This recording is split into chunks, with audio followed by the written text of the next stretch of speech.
Bismillahirrahmanirrahim. Wa fil kalami min tanaburin kalim wa dha'fi ta'lifin wa ta'qidin zalim.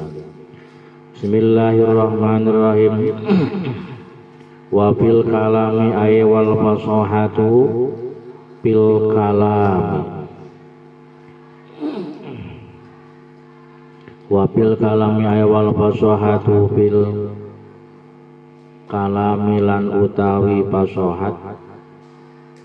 Wa fil kalami lan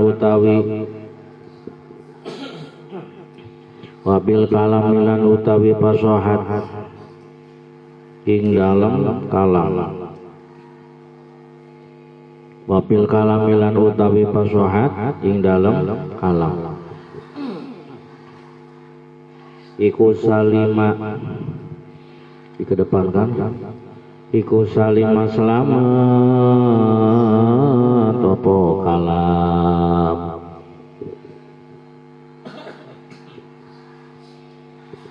Iku salima selamat apa kalam. Oleh salamat min tanafuril kalimi saking tanapur. Tanapur itu apa? Susah diucapkannya. Min tanapuril kalimi saking tanapur. Piro-piro kalimahe. Min tanapuril kalimi saking tanapur.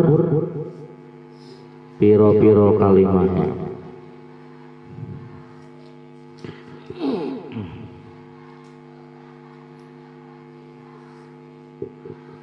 Wadhafi ta'lifin lan saking lemah susunane. Wadhafi ta'lifin lan saking lemah susunane. Wa ta'qidin lan selamat saking ta'qid. Wa ta'qidin lan selamat saking ta'qid. Perhatikan. Wa fil kalami salima ay wal fasahatu bil kalami salima min tanaful kalim. Nomor 1, nomor 2 wa dha'fi ta'lifin. Nomor 2, nomor 3 wa salima min ta'didin. Alhasil kalam yang fasih ya. Kalam yang fasih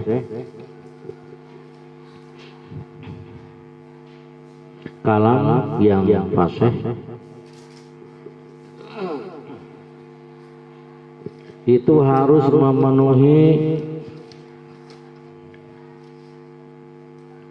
3 syarat. Kalam yang fasih dalam kurung al-kalamul fasih tutup kurung itu harus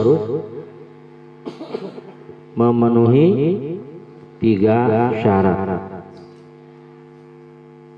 Yang pertama susunan kalimatnya tidak tanafur.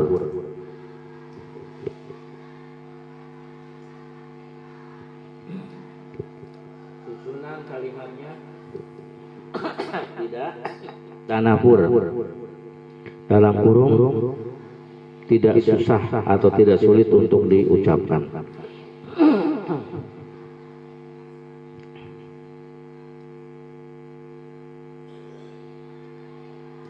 Sudah?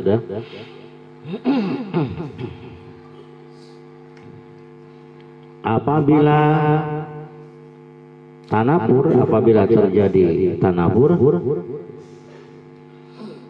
apabila terjadi tanafur dalam kurung sulit untuk diucapkannya,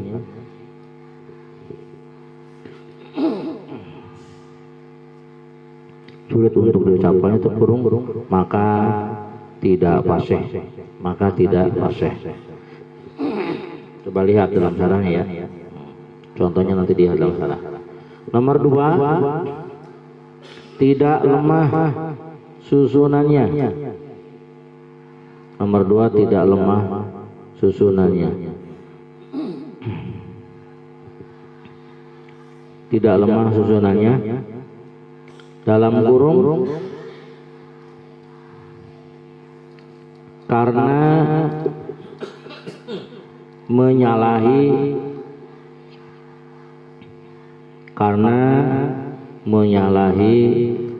kaidah ilmu nahwu atau sorof. Karena menyalahi kaidah ilmu nahwu atau sorof. Tutup kurung. Seperti nasoro akhuhu amron. Nasoro wis nolong sapa akhuhu sedulure Amron.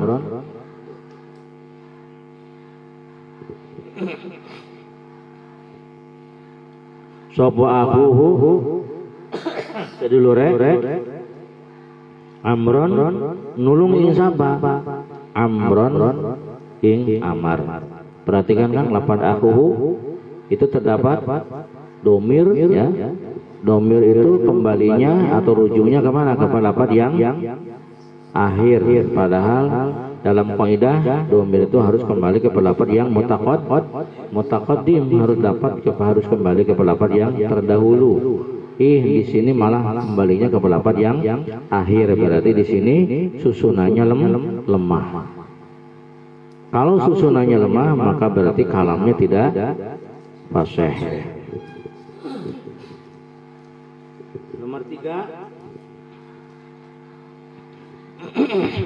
Nomor 3 sepi dari ta'kid. Sepi dari ta'kid.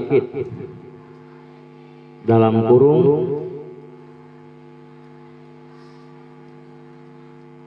berbelat-belit. Dalam kurung berbelat-belit. Ngerti berbelat-belit? Pabelit, pabaliut. Dalam kurung tidak berbelat-belit. Jadi harus tidak boleh ta'kid, artinya tidak boleh berbelat-belit. Ta'kid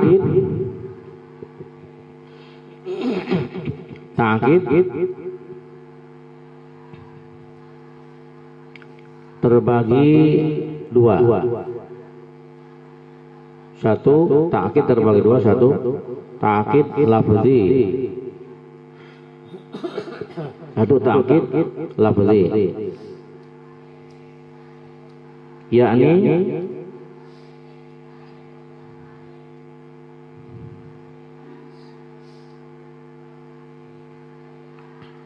atau dalam kurung berbelat-belit lafaznya. Berbelat-belit lafaznya. Berbelat-belit apanya? Sehingga berbelat-belit lafaznya. Sehingga menimbulkan makna menjadi tidak jelas. Berbelat-belit lafaznya gitu aja. Seperti ketika terjadi takdim ta'khir. Itu aja. Nomor 2, ta'kid lafzi dalam kurung berbelat-belit lafaznya seperti karena takdim ta'khir.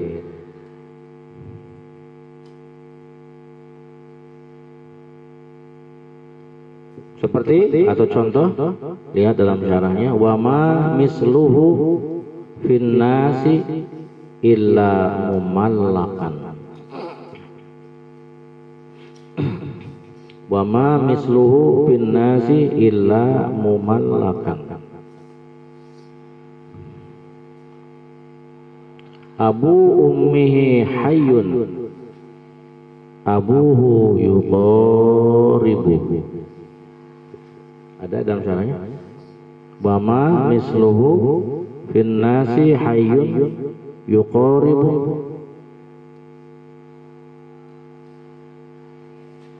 Bagaimana? Wa ma misluhu fin nasi illa mumallakan abu ummihi hayyun abuhu yuqaribu. Asalnya, asal tarkibnya gitu, asal tarkibnya wa ma misluhu, enggak ada dalam betul saja tulis saja, tulis jangan itu yang jadi penonton. Wa ma misluhu bin nasi hayyun yuqaribuhu.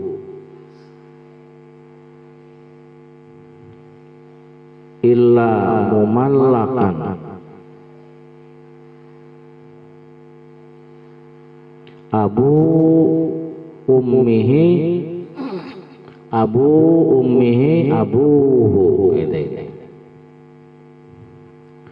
abu ummihi abuhu. Sampai di situ dulu ya nanti. Bismillahirrahmanirrahim. Nah, kita akan membahas definisi kalam fasih. Kalam akan dikatakan kalam fasih andai kata memenuhi berapa syarat? 3 syarat ya. Al-kalamul fasih khulusuhu min hadhi salasah.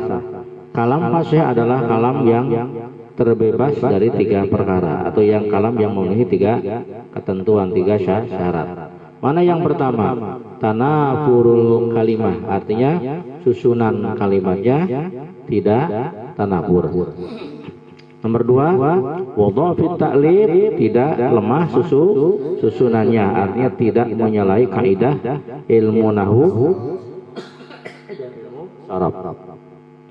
Nomor 3, wa ta'qid. Nomor 3, tidak ta'qid ya, atau sepi dari ta'qid, artinya berbelat-belit, pabaliut. Jadi tidak boleh terjadi ta'qid atau berbelat-belit. Nanti ta'qid terbagi 2, wa ta'qid al-lafzi wal ma'nawi. Ta'qid terbagi, ada ta'qid lafzi, lafaznya yang berbelat-belit ya, sehingga menimbulkan susah untuk dipahami. Ada juga nanti ta'qid maknawi, yang berbelat-belit itu adalah maknanya, jadi maknanya berbelat-belit ya, sulit untuk ditebak, itu namanya ta'qid maknawi ya. Mana yang pertama? Yang pertama adalah susunan kalimatnya tidak tanafur. Mana contohnya? Seperti andai kata susunan kalimatnya terjadi tanafur atau sulit untuk diucapkan tanafur itu, maka kalamnya tidak fasih, maka kalam itu tidak fasih ya. Jadi fatanafurul kalimah, yang dimaksud dengan tanafurul kalimah atau susunan kalimat yang tanafur adalah antakuna saqilatan 'alal lisan. Susunan kalamnya itu berat pada lisan, susah untuk diucapkan oleh lisan. Kenapa? Ya bisa babi taraku bihima ma'a ba'din, karena sebab disusun dengan kalimat yang lain ya. Jadi susunan kalimatnya, awas, yang susah itu bukan kalimat tapi susunan kalimatnya berat pada lisan sebab disusun dengan kalimat yang lain. Walaupun satu persatunya tidak berat, tetapi ketika digabungkan menjadi berat. Nah, itu namanya susunan kalimat yang tanafur ya. Wa in kana kullun minha, walaupun satu persatu minha dari kalimat tadi, susunan kalimat tadi, alan firodihi, ketika menyendiri tidak disusunkan, itu fasihan dalam keadaan fasih. Jadi ketika tidak disusunkan kalimat-kalimat itu dalam keadaan fasih. Jadi dalam dibaca hiji-hiji itu dalam keadaan fasih.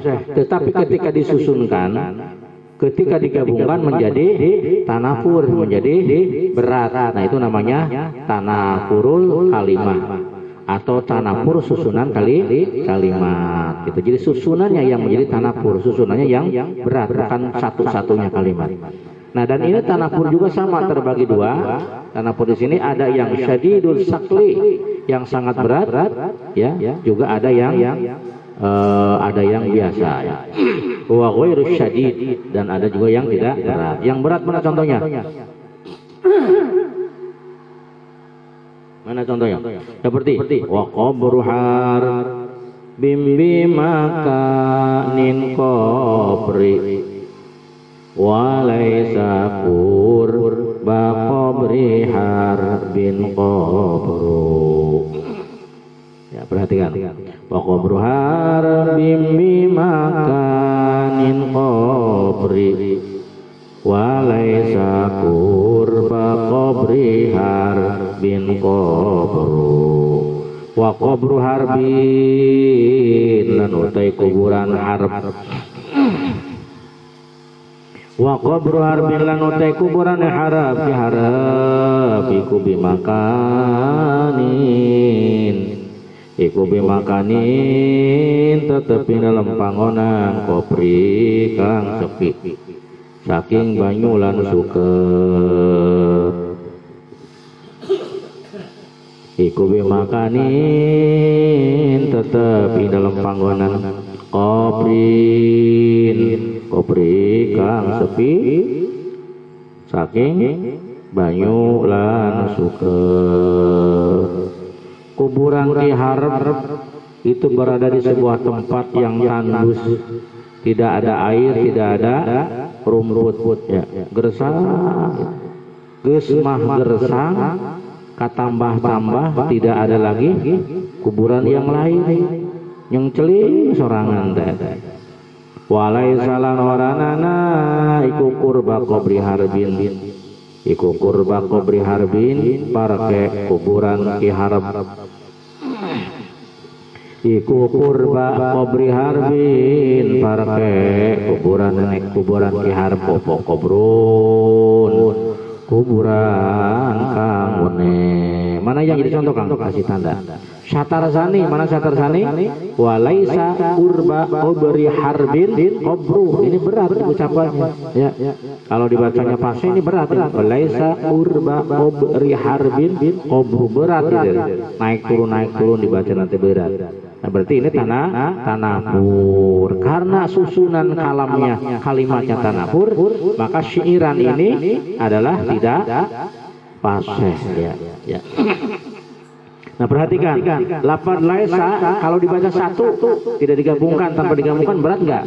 Tidak berat. Kurba tanpa digabungkan berat? Tidak. Qabri tanpa digabungkan berat? Harbi tanpa digabungkan berat? Qabru tanpa digabungkan berat?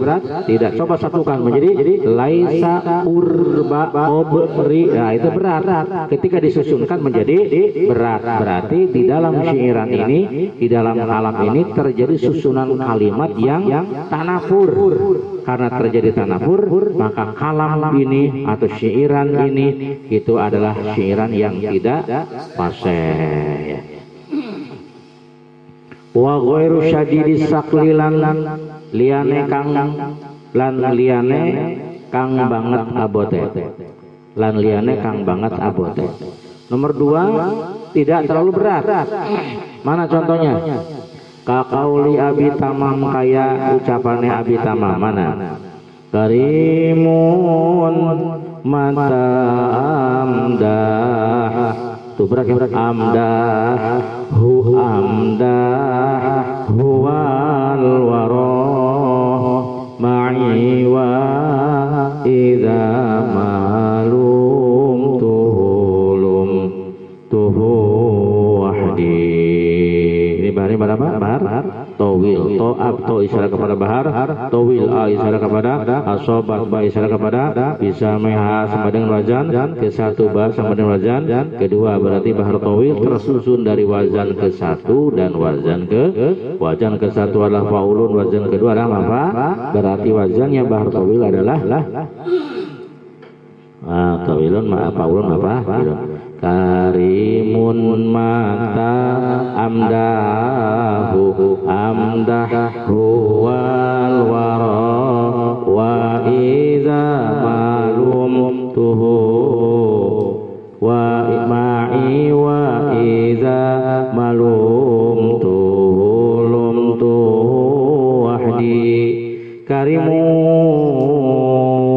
utawi mamdu iku karimun wong kang mulya.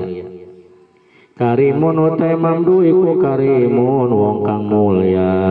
Dia adalah orang yang mulia. Kang Muhtar itu adalah orang yang mulia.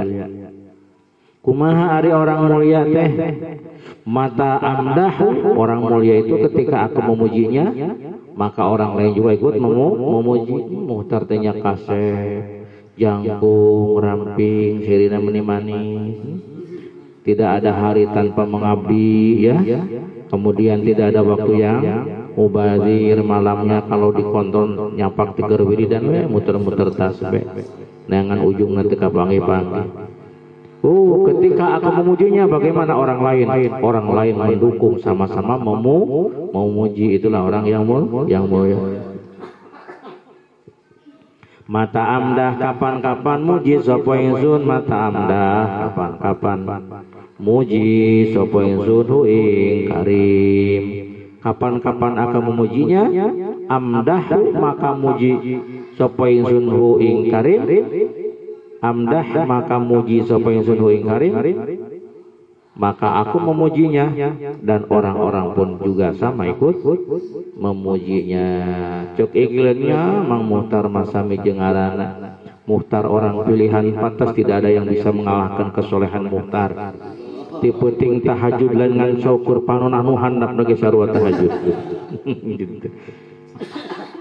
Anu ungked uga dan lain ngan syukur sirah nu unggul.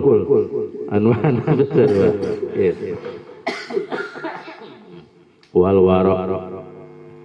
waro hale utawi manusia, wal waro hale utawi manusia iku ma'i sertane ingsun, maka aku memuji dan orang-orang pun ikut memuji. Itu orang yang sebaliknya ketika aku benci ke Muhtar, aku hina dia, aku cemoohkan dia, ya si Muhtar tukang nunutan.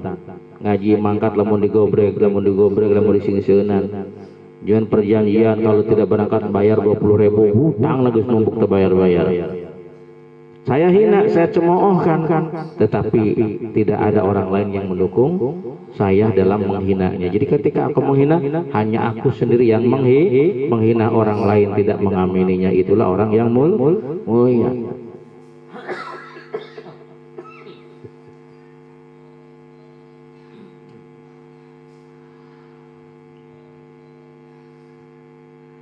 Wa idza malum tulan nalikane mangloh wa idza malum tulan nalikane mangloh sapa ingsun ing sapa karim lum tu maka mangloh sapa ingsun ing karim lum tu maka mangloh sapa ingsun ing karim wahdi hale dewetan ingsun, wahdi hale suwiji ingsun. Mana yang dicontohkan? Tuh, mata amdah hu berat nggak mengucapkannya itu? Berat. Ketika disusunkan, ini terjadi tanapur. Itu namanya tanapur dalam susunan kalimat. Walaupun satu persatunya tidak berat, tetapi karena ketika disusunkan menjadi berat, maka kalam ini masuk kategori kalam yang tidak fasih. Paham tuh? Yang nomor kedua, syaratnya itu adalah tidak lemah susunannya. Apa yang dimaksud dengan dha'fut ta'lib? Wa dha'fut ta'lib lan utawi dha'fut ta'lib lemah susunan adalah iku ayyakunal kalamu jarian, iku ayyakuna yanta'ana al kalamu keadaan kalam jarian berjalan ala khilafi ma ushtuhira minal qawaninil mu'tabarah. Itu bukan mu'ibarah tapi mu'tabarah. Berjalan bertolak belakang atau tidak sesuai, ala khilafi ma bertolak belakang atau berbeda bertolak belakang dengan kaidah-kaidah yang sudah dimasyhurkan oleh para ulama.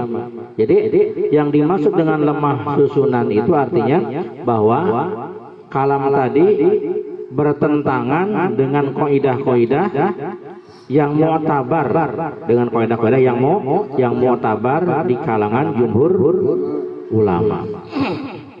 Jadi bertentangan dengan kaidah-kaidah mu'tabarah dengan kaidah-kaidah yang berlaku di kalangan para ulama. Mana contohnya yang bertentangan dengan kaidah kawaslid dhamir ini, seperti menyambungkan dua dhamir. Jadi kita membuat dua dhamir. Itu kalau membuat dua dhamir, menyambungkan dua dhamir itu adalah kurang bagus. Seperti mana akramtu kakak, itu kan berarti kakak menyambungkan dua dhamir. Darabtuhu misalkan. Nah, itu menyambungkan dua dhamir. Itu adalah tidak sesuai dengan kaidah yang mu'tabarah. Atau wa taqdimul ghairil a'rab, mendahulukan lafaz yang tidak ma'rifat. Jadi mendahulukan lafaz yang tidak ma'rifat. Lafaz yang umum dulu baru kemudian lafaz yang ma'rifat. Jadi lafaz yang tidak ma'rifat didahulukan. Itu juga sama, adalah bertentangan dengan kaidah mu'tabarah di kalangan para ulama. Atau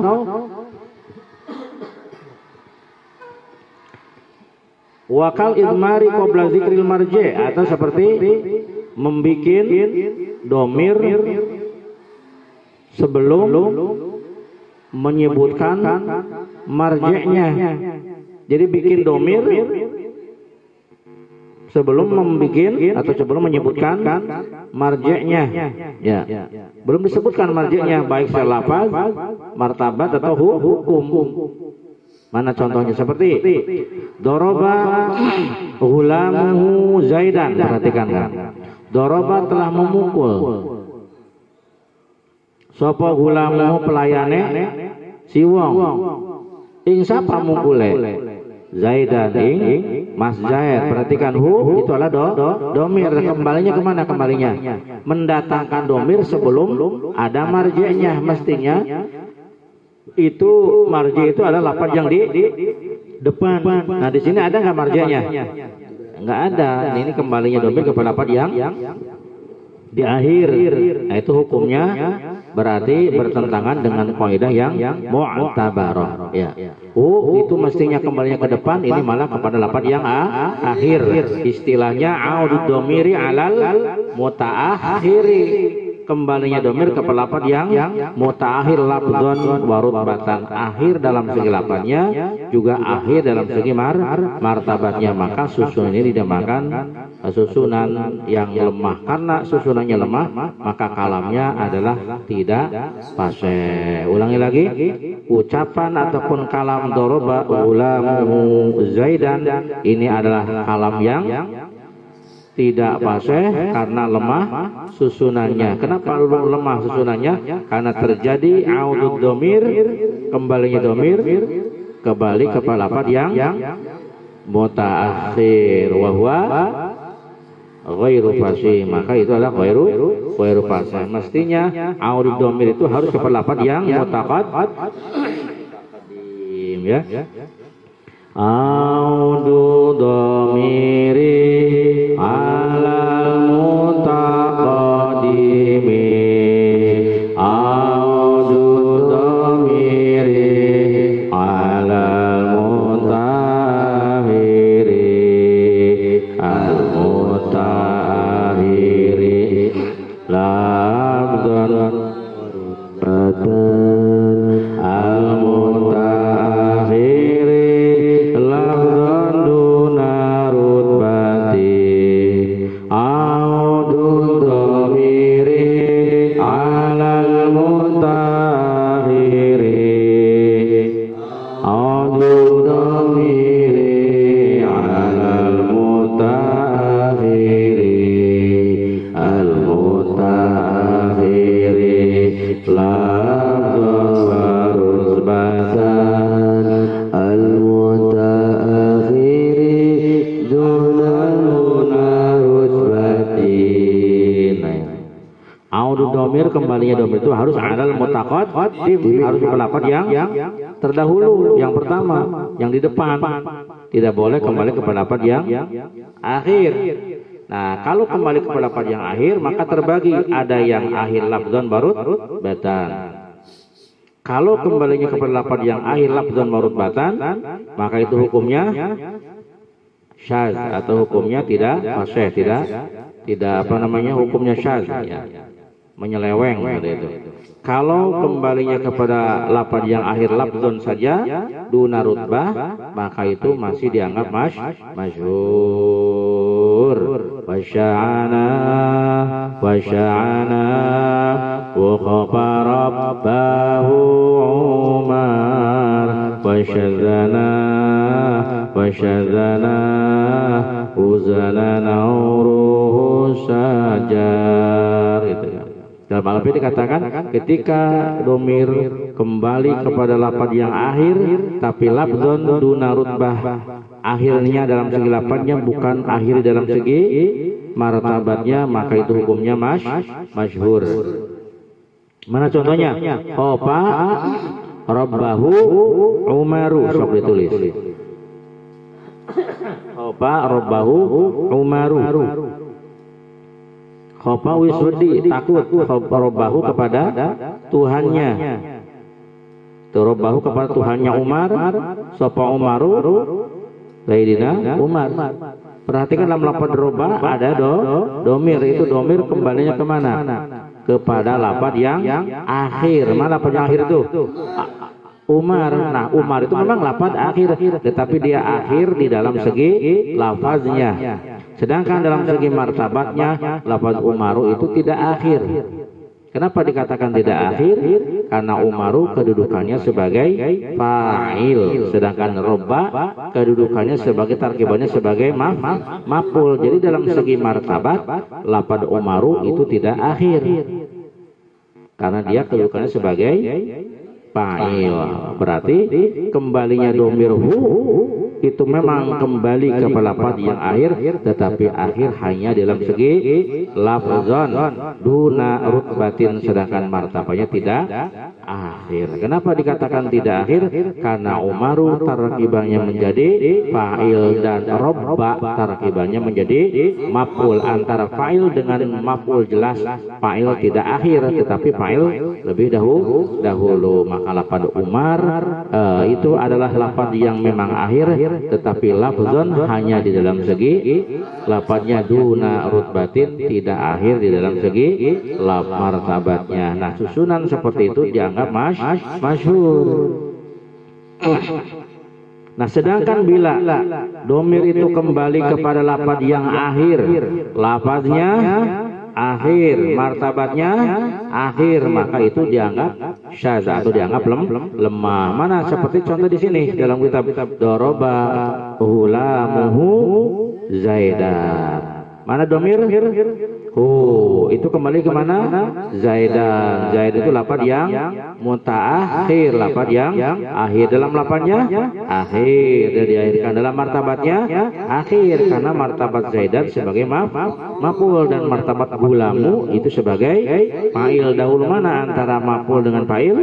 Dahulu fa'il berarti maf'ul akhir. Berarti lafaz Zaidan itu adalah lafaz yang mutaakhir, lafazon warut bata. Ketika domir kembali kepada lafaz yang akhir lafaz dan martabatnya, maka itu susunan yang syadz, susunan yang lemah. Karena susunannya lemah, maka kalamnya adalah ghairu fasih. Paham tuh? Jadi kita ulangi lagi. Kembalinya domir terbagi tiga. Satu kepada lafaz yang mutaqaddim, ya mangrama. Kembalinya domir ada berapa? Ada tiga. Satu kembali kepada lafaz yang mutaqaddim, yang awal, wahwa, dan itulah yang memang sebetulnya seperti itu ya. Itulah seharusnya seperti itu. Jadi harus kembali kepada lafaz yang awal. Nomor kedua, kembalinya kepada lafaz yang akhir, ya, alal mutaakhir. Kembalinya kepada lafaz yang akhir terbagi dua. Satu lafzon warut batan. Hukumnya gimana? Syadz. Nomor dua lafzon Lapad itu memang akhir di dalam segi lapatnya, tetapi duna rutbatin tidak akhir di dalam segi martabatnya. Hukumnya gimana?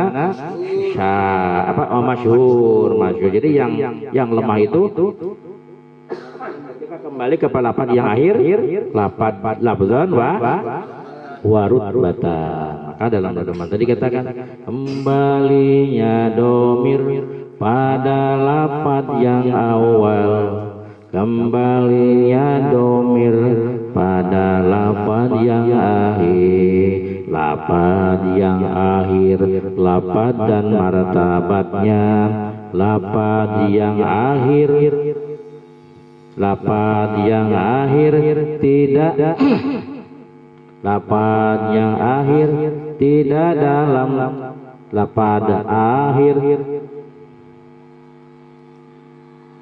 Namanya kena ku Arab itu. Lapad akhir, lapatnya akhir tidak dalam martabatnya, lapatnya akhir tak akhir martabatnya. Gitu Lil. Lapad yang akhir tak akhir martabatnya, tak akhir martabatnya. Gitu. Mulai itu mulai itu bisa di otak-atik masuk wae gitu. Lapadnya akhir tak akhir martabatnya gitu sob. Kembali domir pada lapad yang akhir, lapad yang awal, yang awal. Kembalinya domir pada lapad yang awal, kembalinya domir pada lapad yang akhir, lapad yang akhir, dan martabatnya, lapad yang akhir, lapad dan martabatnya, lapad yang akhir, tak akhir martabatnya. Kembalinya domir pada lapad yang awal, kembalinya domir pada lapad yang akhir, lapad yang akhir, lapad dan martabatnya, lapadnya akhir, tak akhir martabatnya.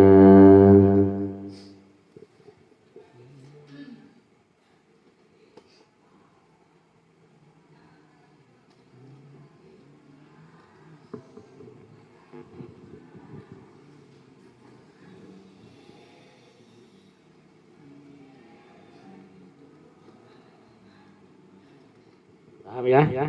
Jadi ketika susunannya itu lemah, maka kalamnya khairu fase. Itu syarat yang kedua. Syarat yang ketiga, Nabi khilaf sedikit lagi. Bi khilafi doroba Zaidan ghulamuhu diaratan. Bi khilafi doroba Zaidan ghulamuhu. Berbeda dengan ucapan doroba Zaidan ghulamuhu. Doroba telah memukul Zaidan kepada Mas Zaid, sopo gulamuhu, pelayani Mas Zaid. Salah. Bihilafi doroba Zaidun gulamahu ya, gulamahu. Perhatikan, doroba telah memukul. Doroba telah memukul sopo Zaidun Mas Zaid. Kepada siapa memukulnya? Gulamahu, kepada pelayannya. Perhatikan, ada domir di situ? Ada. Domirnya mana? Domir gulamahu. Itu domir kembali kemana? Kepada Zaid. Zaid itu adalah lapad yang mutakot, lapad yang awal. Berarti ini susunannya lemah atau kuat? Kuat, karena domir kembali kepada lapad yang awal. Kembalinya domir pada lapad yang awal, itu yang seharusnya. Kembalinya domir pada lapad yang akhir, lapad yang akhir, lapad dan martabatnya, lapad yang akhir, tak akhir martabatnya. Ini masuk kepada contoh kembali domir pada lapad yang awal, dan itulah yang seterusnya. Contoh kedua, wa daraba ulamau Zaidun, wa daraba lan mukul ulamau ing pelayane Mas Zaid. Sopo kang mukul Zaidun Mas Zaid. Ada domir di situ ada? Mana domirnya? Kembalinya kemana pada domir kepada lafaz yang akhir mana?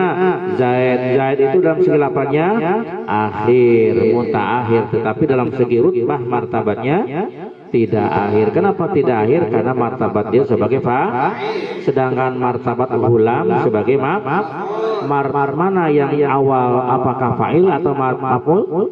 Fa'il. Berarti Zaidun martabatnya tidak akhir karena dia sebagai berarti aurud domir alal mutaakhiri lafzon duna rutbah. Kembalinya domir pada lafaz yang akhir dalam lafaznya, tak akhir dalam martabatnya, dan itu hukumnya masyhur sesuai dengan maqalah Ibnu Malik dalam alfiyahnya.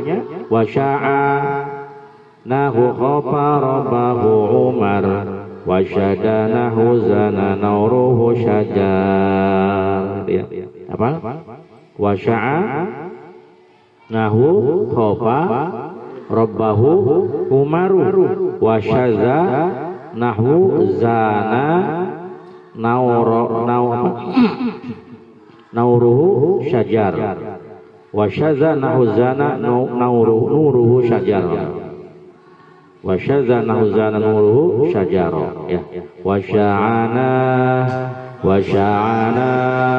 huwabarandahu Umar wa syadana hujanahu sajar wa syadana huwabarandahu Umar wa syadana hujanahu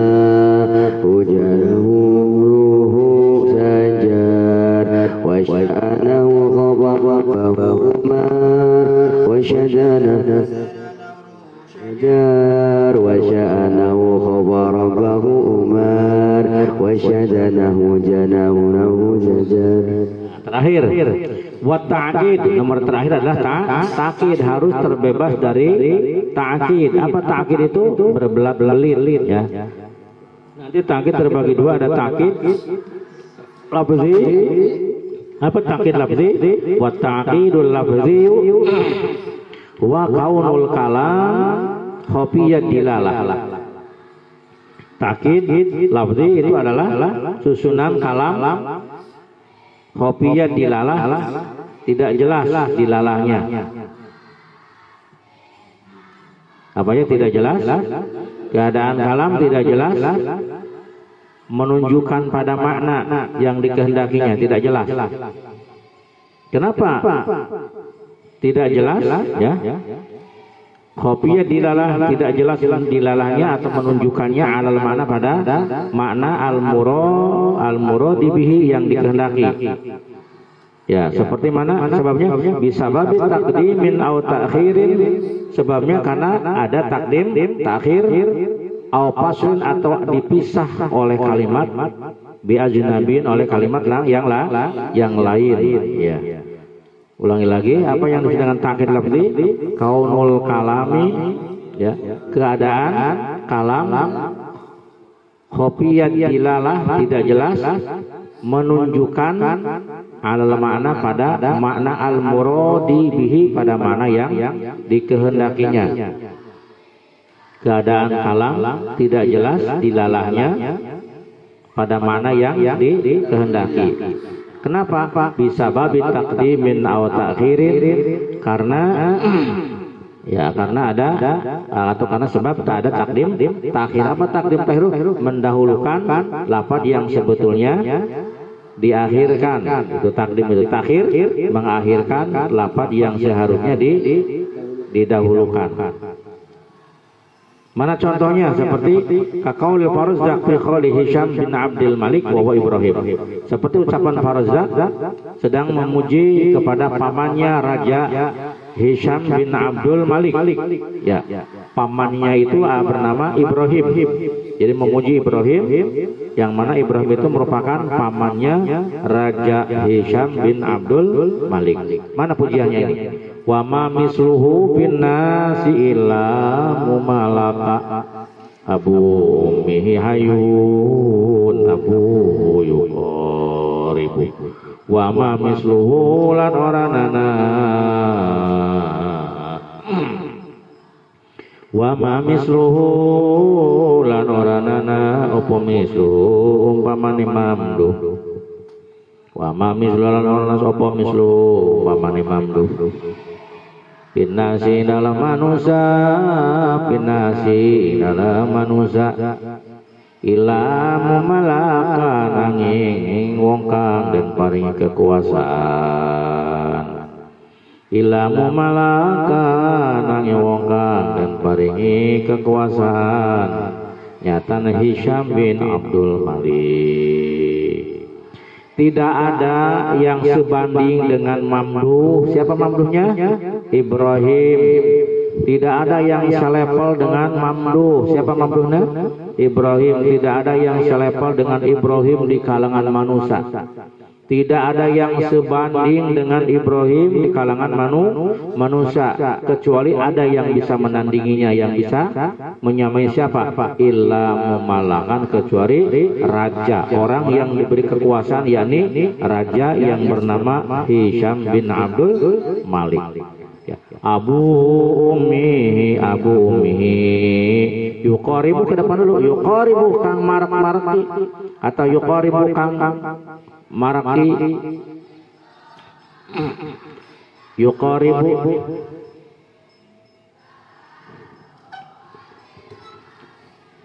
ada yang ngaji perlu ditulis sudah pohon ya sudah yuqaribu kang maraki sapa mamruhu ing mumalak yuqaribu kang maraki mana yuqaribu kang maraki sapa mamdu ing mumalak. Maksud yuqaribu itu yang masih kerabat dengan mumalak.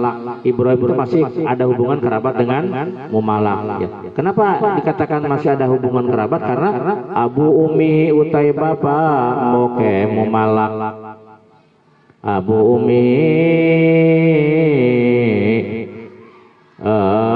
utai bapak moke mumalak iku abuhu hayun kang masih urip iku abuhu bapane mamduh. Tuh kan banyak dibelat-belit ya. Ini pebelit ya, maka karena berbelat-belit dalam segi lapannya sehingga menimbulkan ketidakjelasan pada makna. Nah, terjadinya takkid di sini dikarenakan ada takdim takhir. Apa takdim takhir itu? Mendahulukan yang seharusnya diakhirkan dan takhir mengakhirkan yang sebetulnya diawalkan. Karena asal tarkibnya adalah gimana? Wa ma misluhu bin nasi hayyun yuqaribu illa mumallakan abu ummihi abuhu. Itu asal tarkibnya seperti itu. Kemudian diacak-acak ya, diacak-acak sehingga terjadilah takkid. Takkidnya karena terjadi pada lafaz maka dinamakan takkid lafzi. Kalam yang berbelat-belit dalam segi lafaznya atau yang terjadi takkid lafzi itu hukumnya ghairu fasih ya. Karena asalnya gimana asal tarkibnya? Wa ma misluhu fin nasi hayyun yuqaribu illa mumallakan abu ummihi abuhu. Wa ma misluhu, tidak ada yang selevel dengan Ibrahim bin nasi di kalangan manusia hayun yang mana orang yang menandinginya itu masih hidup yuqaribu dan yang masih kerabat dengan Ibrahim. Tidak ada orang yang masih hidup yang selevel sebanding dengan siapa? Ibrahim, dan orang tersebut masih ada hubungan kerabat dengan Ibrahim, kecuali siapa? Illa memalakan, kecuali raja. Kenapa dikatakan masih kerabat? Karena abu ummihi, bapak ibunya. Bapaknya ibu. Abu ummi, bapak ibunya. Bapaknya ibu, berarti apa tuh? Kakeknya ya. kakeknya raja. Kakeknya raja itu adalah abuhu, bapaknya Ibrahim. Berarti antara raja kepada dengan Ibrahim itu apa? Keponakan dengan mama. Berarti ya Allah ya. Berarti Ibrahim itu adalah pamannya raja sebagai keponakannya. Karena kakeknya raja itu adalah ayahnya Ibrahim. Dalam syairan ini terjadi takkid berbelat-belit di dalam segi lafaz sehingga menimbulkan ketidakjelasan makna. Maka ini syairan hukumnya adalah ghairu fasih. Paham? Nah, nomor 2 sekarang. Nomor 2 takkid. Tadi ditulisan sampai apa nomor 1 takkid apa ya? Nah, sekarang nomor 2. Nomor 2 atau nomor B maka. Nomor 2 takkid maknawi. Takkid maknawi.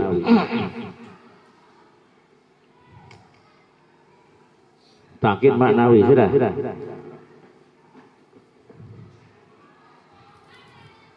Nomor 2 takkid maknawi, ketidakjelasan makna. Nomor 2 takkid maknawi dalam kurung ketidakjelasan makna.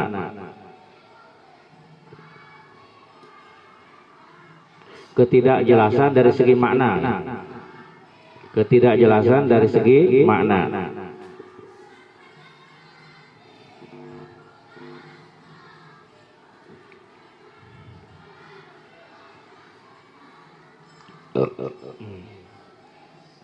Ketidakjelasan dari segi makna.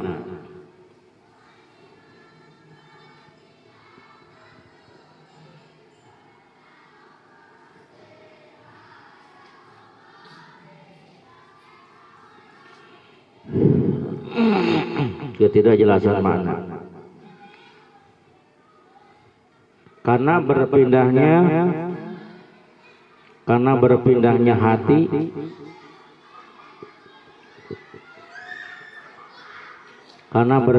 hati dari makna asli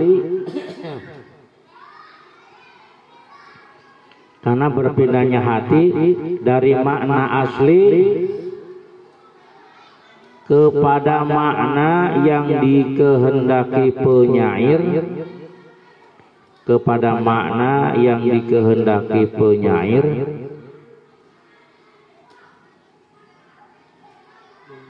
sangat jauh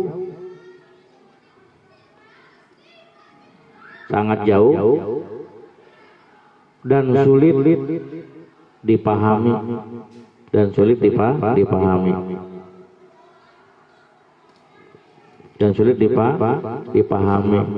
Ulangi lagi, apa takkid maknawi itu? Ketidakjelasan berbelat-belit, maksud ketidakjelasan yang terjadi dari segi makna. Jadi makna teh belat-belit, pabaliut, susah untuk ditebak. Dari makna asli pindah kepada makna yang dikehendaki itu jauh. Makna asli nama A, tapi makna yang dikehendakinya Z. Sehingga susah diterka, susah ditebak. Itu namanya takkid maknawi. Kalam yang mengandung takkid maknawi, pebelit, berbelit-belit dalam segi maknanya, itu hukumnya ghairu fasih ya.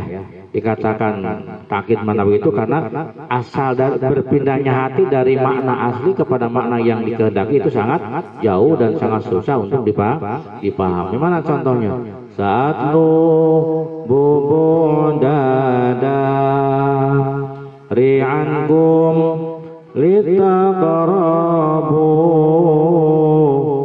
wa tasbubu aynaya dumu'a litajmuda. Saat lubu bakal mamri sapa ingsun, saat lubu bakal mamri sapa ingsun, saat lubu bakal mamri sapa ingsun. Boda dari ing umah ing adohe umah, boda dari ing adohe umah. Saya akan mencari tempat yang jauh ankum dari kalian semua. Ku akan cari sebuah tempat yang jauh, pokoknya mah di araranjeun sakabeh. Nah, maka dengan tempat nu jauh-jauh ting, oh litakrobu supaya dekat. Maksudnya jauh di mata, memang jauh di mata karena jauh jaraknya, tetapi dekat di hati ke hati pelebahnya. Jauh di mata, dekat di hati gitu. Kukan cari sebuah tempat yang jauh dari sana, yang jauh dari kalian, agar hatiku selalu berdekat dengan kalian daripada pasya unggal waktu. Ditakrobu drapon parek sopo siro kabeh. Watas kubu sanggit napa jauh teh. Ingat ka manu aya di Pilembura. Ingat ka bapa anu rutin wae teh ngantor ka kebon jeung ka sawah. Ingat ka si Ujang ka unggal poe ngaduh hayam. Ingat ka si teteh unggal poe mantuan masak di dapur kurang ngaweahkeunana. Berbay si panon keluar tuh kan, jadi begitu kan. Ini hikmah daripada jauh di mata dekat. Watas kubulan miliakan opo aina ya mata loro ingsun. Akhirnya kedua air mata pun mengalirkan adumu aing banyu mata. Kedua mataku meneteskan air mata karena rindu ingin bertemu dengan keluarga tercinta. Kenapa kok apa tujuannya litaj muda? Kenapa air mata keluar? Litaj muda ini yang jadi masalah, litaj muda nih. Litaj muda kemudian menjadi kering karena sudah bertemu dengan keluarga, maka kemudian air mata pun menjadi kering. Litaj muda drapon yen tagaring opo dumu. Ini yang jadi contoh nih, tulis. Litaj muda. Garis miring jumudul aini, ya. Litaj muda atau jumudul ain, apa jumlah itu? Kerasnya atosnya, kerasnya mata. Artinya mata tidak menangis. Jumudul ain atau tidak menangis gitu. Jumudan apa? Tidak menangis. Kerasnya mata itu artinya tidak menangis. Bikin dua kaki.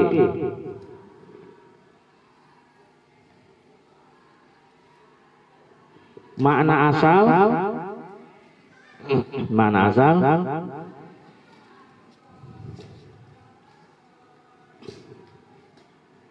tidak menangis,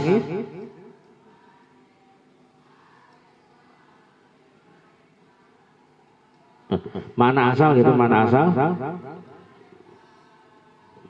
bukhlul ainaini, mana asal bukhlul ainaini,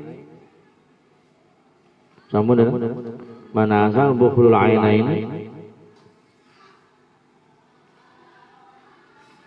Itu lagu eta ngana bukhlul ainaini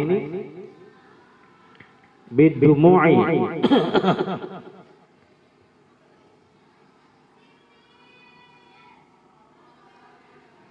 hala iradatil bukai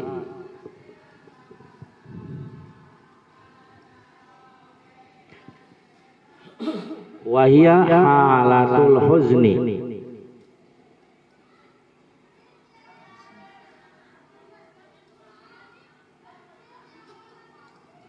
Artinya tidak bisa mengeluarkan air mata, tidak mengeluarkan air mata atau tidak menangis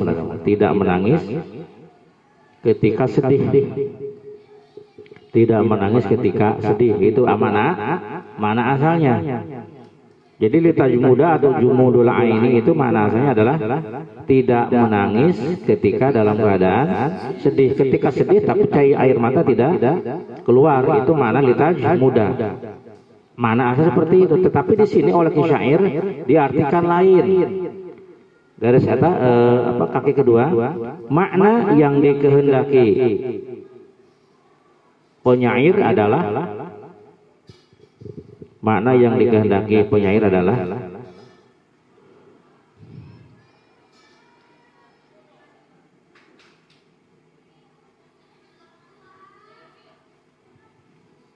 rasa gembira adalah tidak keluarnya ya.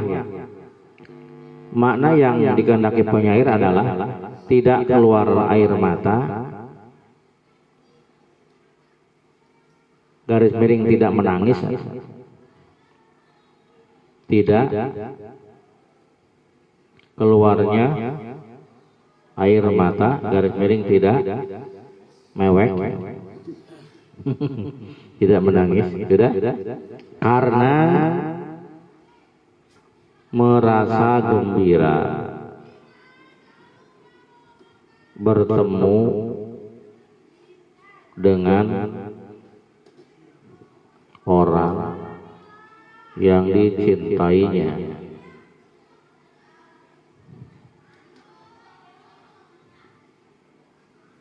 Sudah? Apa tadi? Tidak keluarnya air mata atau tidak menangis karena merasa gembira bisa bertemu dengan orang yang dicintainya. Garis baru. Antara makna asli. Apa makna asli tadi? Sedih ya? Sedih dengan makna antara makna asli dengan makna yang dikehendaki penyair sangatlah jauh, jauh, titik ya. Nah itu namanya takkid maknawi. Jadi takkid maknawi itu berbelat-belit dari segi makna. Kenapa dikatakan berbelat-belit? Karena pindahnya hati dari mana asli. Apa makna aslinya di sini? Mana aslinya itu adalah kerasnya air mata atau tidak menangisnya mata ketika bersedih. Ketika sedih tidak menangis, itu mana asli. Tetapi oleh Kisyair diartikan dengan tidak menangis karena bisa bertemu dengan keluarga, karena merasa gembira. Ari mana asal nama karena sedih, ari mana yang dikehendaki mah karena gembira bisa bertemu dengan keluarga yang tercinta. Jadi antara mana asli dengan mana yang dikehendaki sangat jauh. Mana aslinya A, mana yang dikehendakinya Z. Nah, itu berarti namanya takkid maknawi. Terjadi kerancuan di dalam segi makna, maka syairan ini adalah ghairu fasih. Paham tuh? Nah, gitu ulangi lagi. Asal maknanya litaji muda adalah tidak menangis ya ketika bersedih. Jadi kering atau tidak menangis ketika bersedih. Tetapi yang dikehendaki adalah tidak menangis karena merasa gembira bisa bertemu dengan keluarga yang tercinta. Itu dari mana asal kepada mana yang dikehendaki sangat jauh. Ini alakonya, hubungannya, kaitannya sangat jauh sekali sehingga susah untuk ditebak. Nah, maka itu dinamakan takkid maknawi. Karena terjadi takkid maknawi, maka syairan ini adalah ghairu fasih. Allahu a'lam bishawab.